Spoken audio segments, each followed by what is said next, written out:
In the face of tear gas, beatings and bullets, 2010 saw the start of a new phase in the human rights revolution, as more and more people have stood up around the world and said, enough is enough. There's a complete disregard for human rights. Torture is rampant. People are, a quarter of the population at least is unemployed. They have no prospects. They feel nobody's listening to them. They have no voice. Muslims, Christians, young people, all the categories of Egyptian people here in this square. And we will continue in these demonstrations.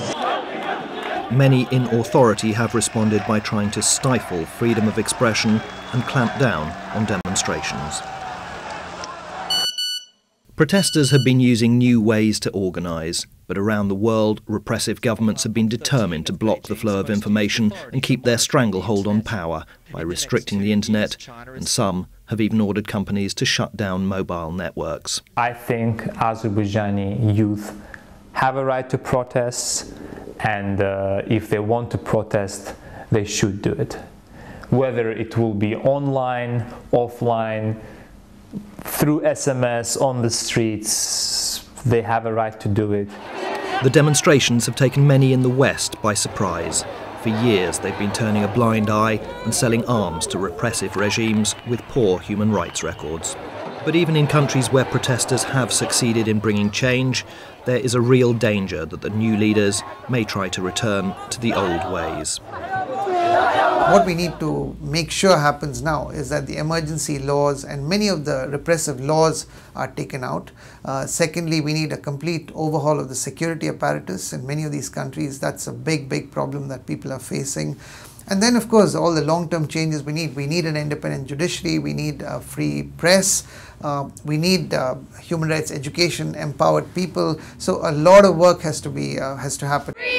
2010 brought to the fore some of those who stand as real and inspiring examples, showing what courage in the face of repression can achieve. Aung San Suu Kyi has been a thorn in the side of those in power in Myanmar. In 2010, her period of house arrest came to an end, and she was once more able to speak publicly about her hopes for the future, views which led to her detention and then to the Nobel Peace Prize. So far I've been free to do whatever I've wanted to do. Mind you, I haven't tried to get out of Rangoon yet because I haven't had the time. But I would like to emphasize the fact that I was released because my term of imprisonment had come to an end. It was not an amnesty or anything like that. Following Aung San Suu Kyi as Nobel laureate in 2010 was China's Liu Xiaobo, who wasn't allowed to go to Oslo to accept his prize.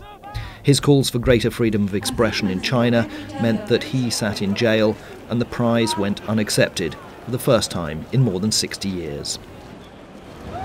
For all the public demonstrations, millions of others have responded by fleeing repression and corruption, trying to find a better life for themselves or their families.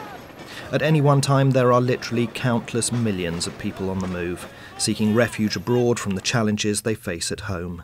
The reality is that more often than not, they're seen as unwelcome, herded into inhumane conditions, or die on the journey. Those that made the journey generations ago are still facing discrimination and a denial of their human rights. In Europe, there are more than 10 million Roma, sometimes called gypsies, who are still overwhelmingly marginalised, excluded from the societies in which they've settled, and left voiceless and without the basics that would allow them to escape their poverty.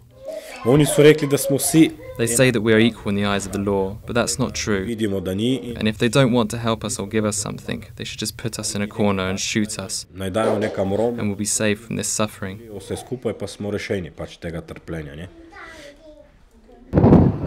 More than 200,000 died and 2 million were left homeless after last year's earthquake in Haiti, one of the poorest countries in the world, after years of corruption and repression. And in the Côte d'Ivoire, violence has left countless dead, with the international community unable or unwilling to do anything. My father was in his house. He couldn't get up. He is old. I was hiding there and I heard the screams of the old man. Don't kill me. Don't kill me. My children, what have I done? I'm too old. Don't kill me. Amnesty International believes we're at a crucial point in human history. In all parts of the world, people are looking for change, demanding that their leaders guarantee basic human rights, such as freedom of expression, freedom from fear, and freedom from want. In its 50th year, the organisation believes both that change is possible, hundreds of millions of people are demanding it, and that the rise of social media makes it more possible than ever before. But that it still hangs in the balance. 2010 will either be looked back on as the year that started a genuine shift, or as a false dawn.